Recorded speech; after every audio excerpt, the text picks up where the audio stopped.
I'm Andy Newport. I'm joined by Scott McDermott, and I'm pleased to see we also have a special guest, Amund Trellevik. Yeah. Amund's a freelance journalist from the. You tell us where you're from. Yeah, I'm working as a freelance journalist. I'm currently with the Investigative Europe, Investigative Network, and I'm pleased to be in Bergen again. Yeah. And you, more importantly for our purposes, you're a big SK Brann fan. You travel with the team quite a lot. You go most weeks. Try as much as my money requires me to do. Yeah. As we found last night, it doesn't go very far here. £10 pints that we were forced to pay yesterday. So just tell us, big game tomorrow night for Rangers, but how big a game is this for Brann? Well, I would say that this is the second biggest game ever for Brann. Yeah, wow. It's only the Liverpool match in '95, which is bigger than this one. Wow.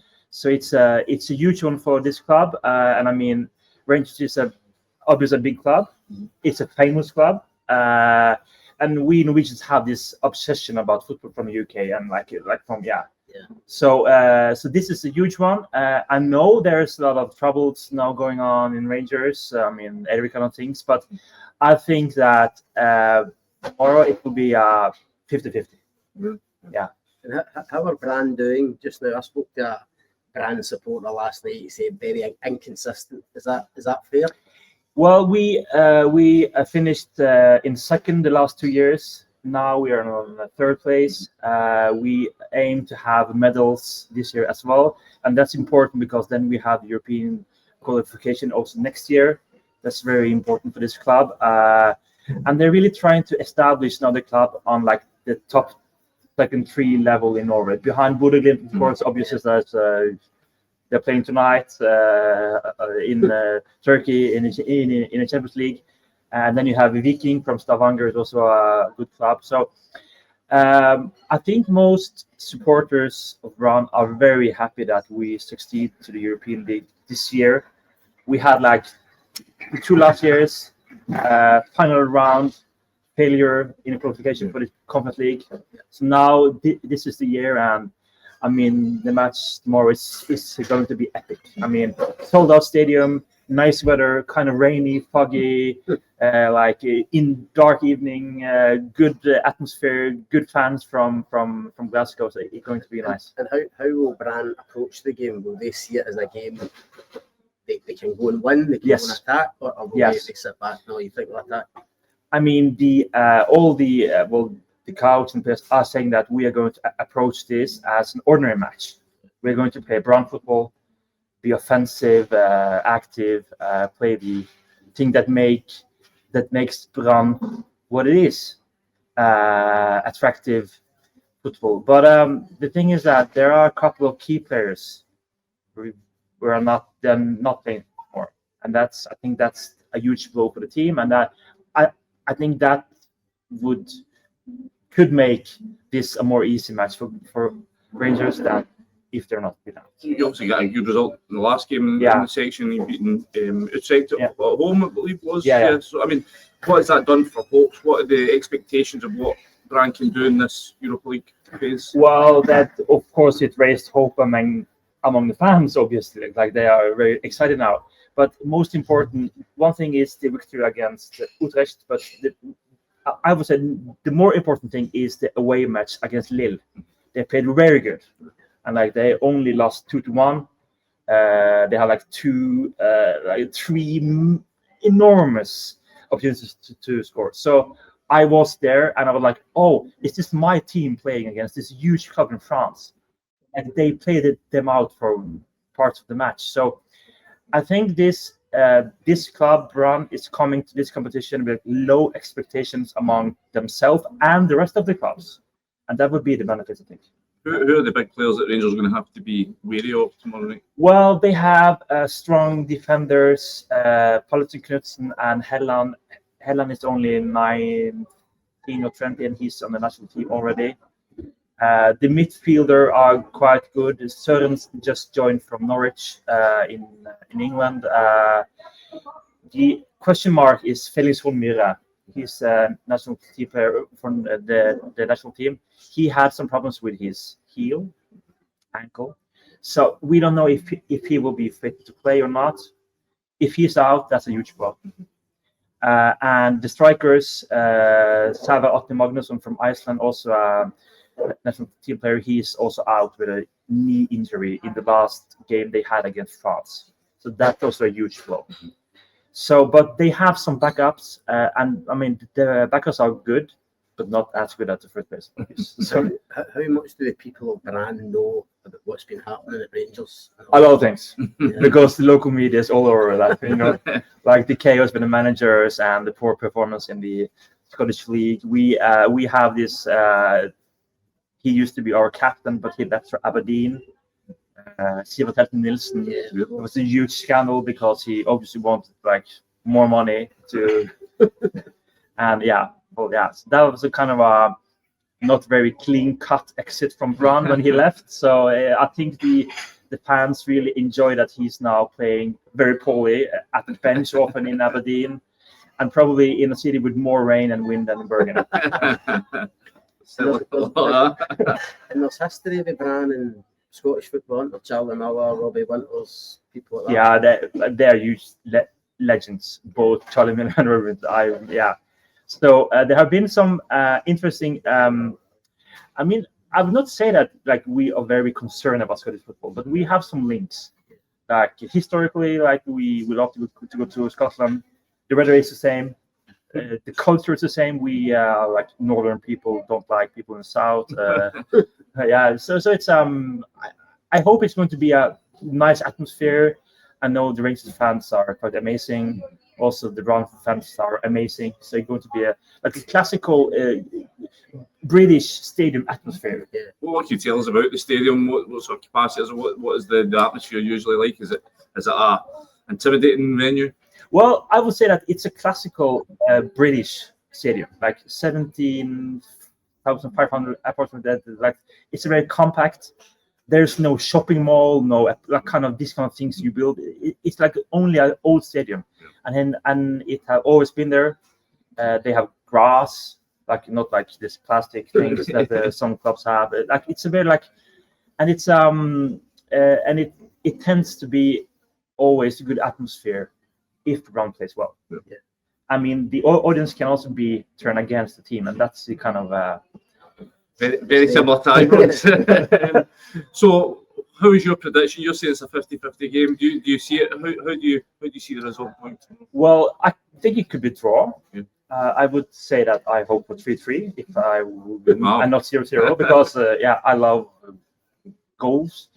I think it's a 50-50, and it all depends on like. It all depends. I don't know. There have been some rumors about all the chaos in Rangers, new manager, players that is not performing as they should do at that level. All these things.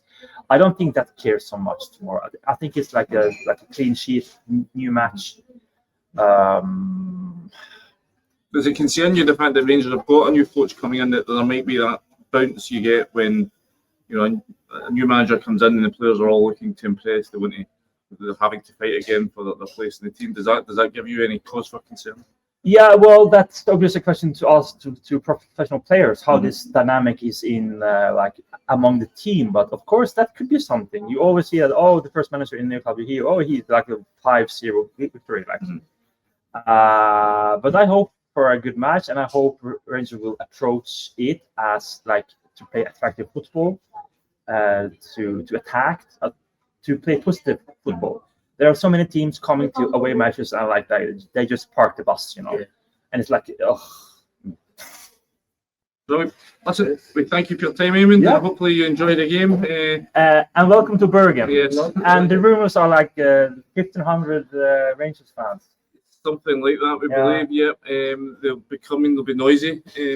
That's good. We're expecting. How do you see it, Scott, in terms of just the atmosphere that the Rangers fans are going to come with? Because there has been so much negativity, there has been so much toxicity around the support and around Ibrox this season. How do you see the point of Danny Rohl changing the mood amongst the fans? There'll certainly be more positivity, Andy. We've been here the last, obviously, couple of away games in Europe, and you're right. You felt like even the away support, it was focused in on Russell Martin and the manager, and it was very negative. But we know that most of the supporters didn't want Danny Rohl as manager.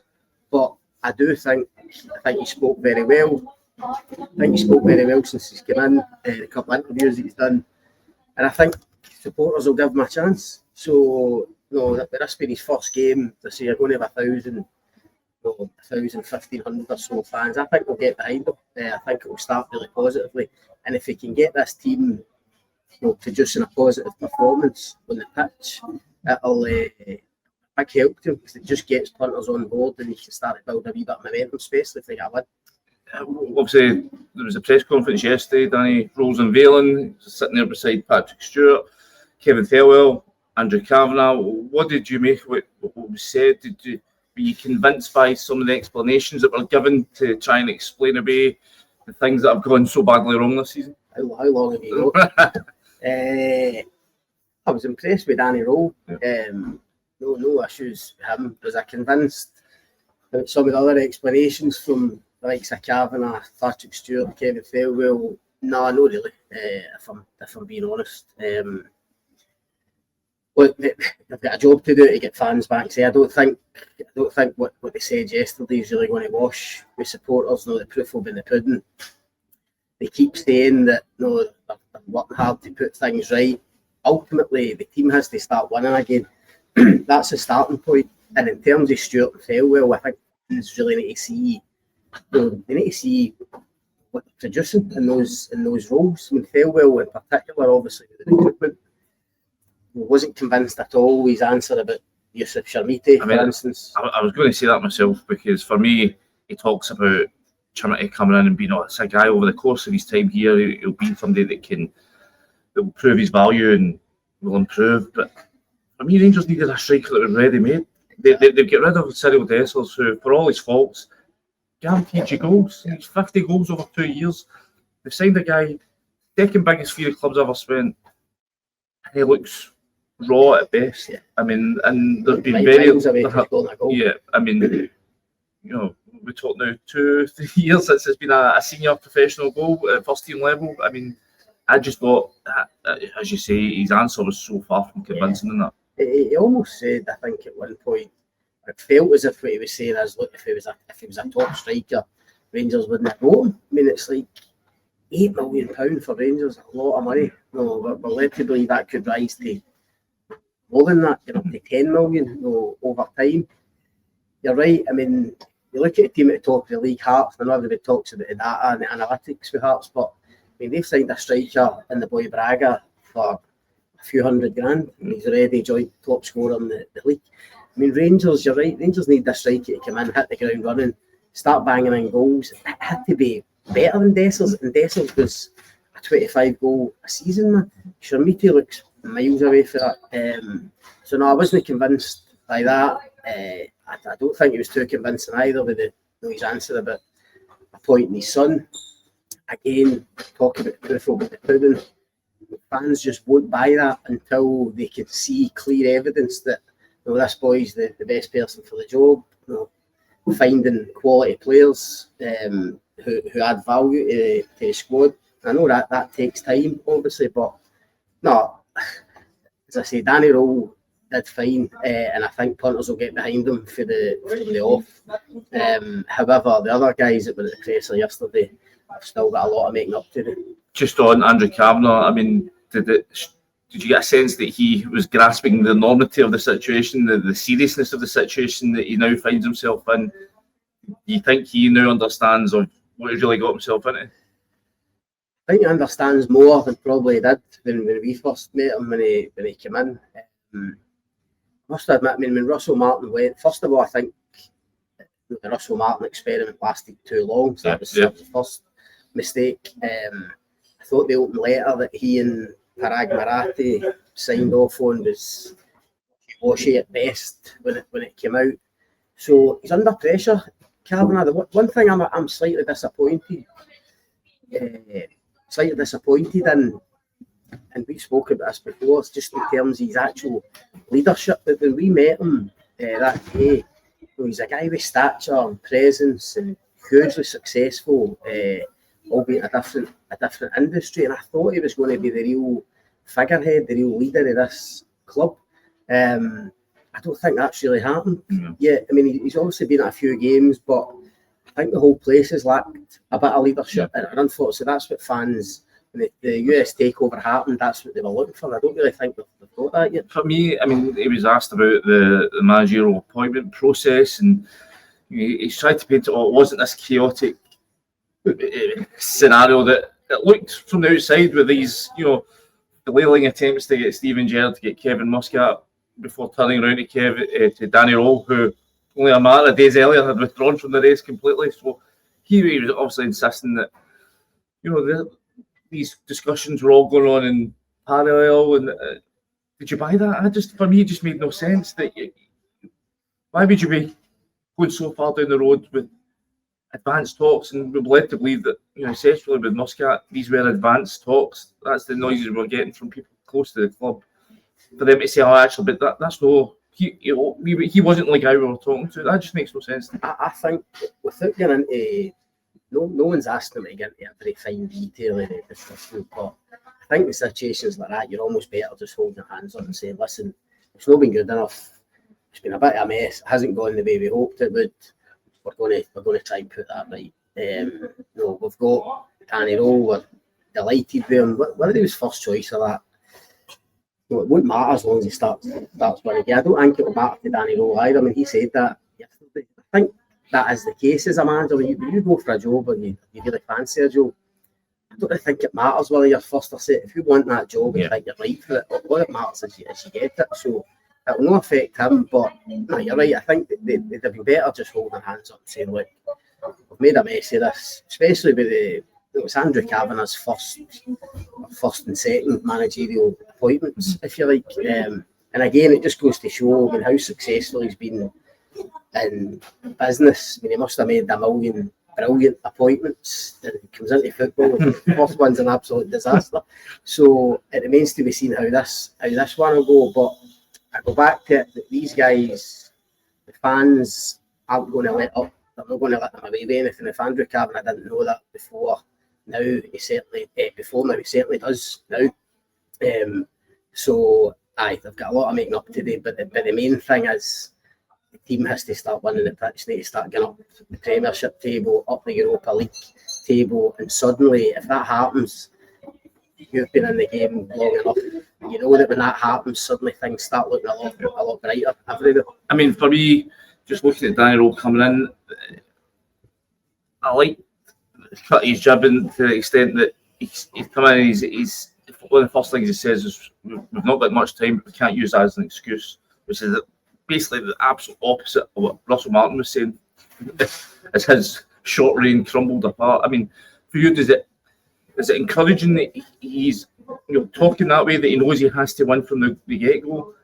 But do you think you'll get that support and that backing from the fans? Because a lot like Russell Martin, there wasn't widespread acclaim when his name finally comes out. I mean, it almost seemed like this whole, for me, I joked the other day, it seemed like this whole process of he's in, he's out, he's in again, we've got close to Gerrard, we've got close to Muscat, and they've pulled out. It was almost a kind of attempt to make Danny Rohl acceptable, because when his name again first comes out in the summer and it comes out again last week, again, it was this really lukewarm reaction to his name. I think the two things that Danny Rohl must have been told by somebody at Rangers before he was put up for interview is A, wear a suit, shirt and tie and brown brogues, and B, whatever you do, don't try and tell fans that it's going to take time to get turn this around, because he was so determined to get that out that he's not interested in time. It has to happen now. And listen, that's right. Somebody should have told him to say that, because the punters don't want to hear it's going to take time. Well, I don't think anybody expects him just to come in and steamroll every team in front of him and just go on a 15-game win and run. But with Russell Martin, punters weren't even seeing signs in the performances that it was going to get better. I think they immediately need to see what a Danny Rohl team is going to look like. And in terms of his style, he talked about coming in, he talked about intensity a lot, talked about playing aggressive, attacking football, which is all well and good. But to do that, you need buy-in for players, and that's the huge question mark. These players have been through so many managers, not the new players, but guys that have been there. The new players have come in and effectively get Russell Martin the sack after 8 games. So he's going to need huge buy-in. Whether they're capable of that, whether they're up for that, who knows? But I think punters will give him a chance. You're right. They didn't want him in. I think they would have much preferred Gerrard or Muscat. I think that's clear. Probably because of their kind of links, previous links to the club. Danny Rohl doesn't have that. However, I do think he's different to Martin. I think he touched on it earlier at the time. I think the key difference is he will be more pragmatic, if you like. I think he spoke about how results mean far more to him than performances. I don't think that was the case with the previous manager. I spoke to Barry Bannon last week, who was obviously his captain at Sheffield Wednesday, and he was quick to point that out as well. You know, Danny Rohl picks teams and systems, and you know, the way he approaches games, it depends on the opposition, it depends who he's got available. He'll do whatever it takes to get a result. If that means going direct at times, or going long, or you know, flip side playing out for the back. If a team's going to press them, they'll go more direct. If they won't, they'll try and play it. So I think he's adaptable, and that was obviously the big criticism of Russell Martin. And I think that's certainly in the fans' eyes, that'll be a positive. For me, just looking at the background that he's had, I mean, he's looking at the lack of experience. Only 89 games as a frontline manager, a manager in his own right. Obviously, great experience with Bayern Munich, winning a Champions League, winning a World Club Cup with them, going to a World Cup with Germany. Did all his early coaching experience with RB Leipzig, working with Ralph Rangnick, Hansi Flick, top managers. But for me, the thing that I think makes him best suited to come in at Rangers is that Sheffield Wednesday experience. He's went in there. You said you spoke to Barry Bannon, I spoke to Carlton Palmer, I spoke to one of the Sheffield Wednesday fan last week, and there's one club that's worse running than Rangers right now. It's Sheffield Wednesday. You know, all the things that they've had to deal with. So many similarities with Rangers, stand closures, signing embargoes, tax issues. I mean, money, financial issues. I mean, just Rangers fans have ticked most of them off down the years. So the fact he's been able to do that with all that in the background and and succeed. He inherited a team, I think it was 11 points, something like that, 10, 11 points, adrift at the bottom of the table, got them safe. Worst ever start in Championship history. He goes in there, much like he has this now, in October time, gets the team safe. And then the second season, leads them to comfortable 12th place finish with all this going on in the background. So if he can get a winning team at Sheffield Wednesday with all that going on, all the issues and the stuff he has to contend with off the pitch, why can't he do that at Rangers? I mean, I think that's, to me, on reflection, it's great to be able to speak after the event, but for me, he looks a better fit than Russell Martin ever did. No, I think he does. And look, I take everything you've said on board, and you're right. That experience at Sheffield Wednesday will be a massive help to him. But it might sound harsh or brutal, but despite all of that, he's still not the same as Rangers. He's still not coming in having to win every single game. I mean, he's had to win enough games at Sheffield Wednesday to keep them up. As you say, then gets them to 12th. Even in that season where he's done really well, and I'm not saying he should have had Sheffield Wednesday much higher, but what I'm saying is, I know it's a cliche, but still not that pressure. He did speak about a couple, do you know what I mean? He did speak about his Bayern Munich experience has been, so he has had a taste of that. Yes, he wasn't the guy ultimately with the buck stopped, but he's loved that pressure next to the guy who's had it. He's been there with Hansi Flick when we know how sharp the criticism can be in the German media from even within their own club. The ex-players at Bayern can be so cutting with their criticism, so he has had to deal with that side of things. So is it what I'm asking is his experience the best Rangers are really going to get right now, because they're not attracting big names. Even for better or worse, Gerrard didn't want to come back.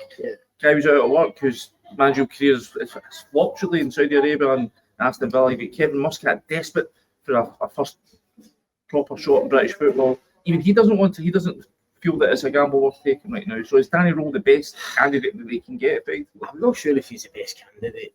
Look, I mean, I heard Andy Halliday yesterday saying, should 80-odd games as a manager at Sheffield Wednesday, does that merit the Rangers job? I personally, I don't think it does, but you're right. Guys have turned the job down. It's been difficult for the club's hierarchy to go get a manager that ticks every box. I think Danny Rohl does tick some boxes. I do think he's probably better suited than Russell Martin.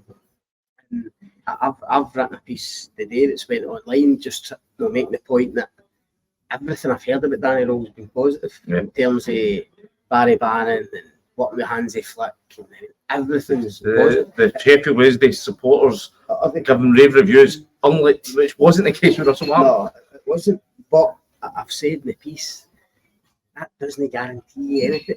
On the face of it, Danny Rohl should come in and start winning games no bother with Rangers. He's worked with Hansi Flick, he's won Champions Leagues, he's been the World Cup with Germany, gone to Scottish Premiership. On the face of it, it should be comfortable for him. No, he's got the probably second best squad of players in the league, right apart from Celtic. So he should be winning games.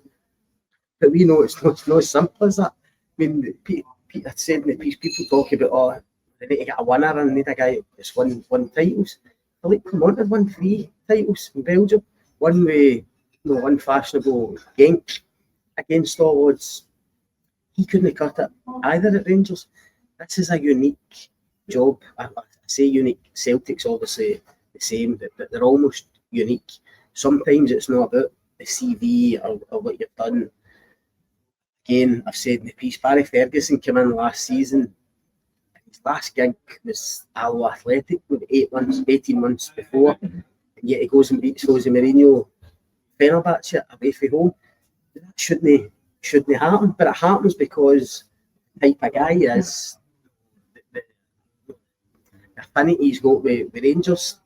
It's just about getting that right fit. Now, sometimes things just click with a club and a coach, and I really hope Danny Rohl, that happens for him at Ibrox, and it might be the perfect fit for Rangers, but he's got all to prove, irrespective of what's happened previously or what he's done in his career so far.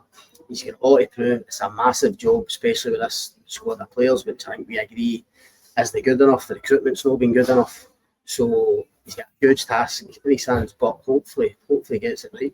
Well, we'll see how he gets on in his first game in charge tomorrow night, Brann Bergen in the Europa League.